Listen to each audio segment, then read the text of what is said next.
Welcome to Dhawan kitchen. Today special என்னென்னு பார்த்தீங்கன்னா pasta எப்படி பண்ணுறதுன்னு வீடியோக்குள்ளே போய் பார்ப்போம். இப்போ பார்த்தீங்கன்னா பாஸ்தாவை எடுத்து இது வந்து ஃபுல்லாக தண்ணியை ஊற்றி வச்சு ஒரு 2 நிமிஷம் வேக வச்சிடணும். ஒட்டாமல் இருக்கிறதுக்கு லைட்டாக கொஞ்சம் எண்ணெயை விட்டுட்டு நல்லா கிளறி விட்டுருணும். இப்போது தேவையான எண்ணெய், அடுத்தது வெங்காயம் 2 நறுக்குனது சின்னதாக நறுக்கிக்கணும்.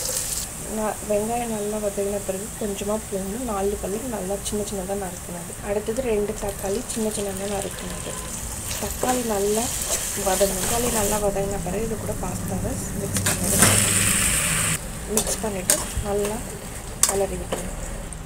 1/2 ஸ்பூன் மிளகாய்த்தூள், 1 spoon soya sauce, 1 spoon momos sauce, கொஞ்சம் நல்லா ஸ்பைஸியாக இருக்குது. தேவையான அளவு உப்பு சேர்த்துக்கணும். நல்லா கிளறி விட்டுட்டு கொஞ்சம் நேரம் கழித்து எடுத்துடலாம்.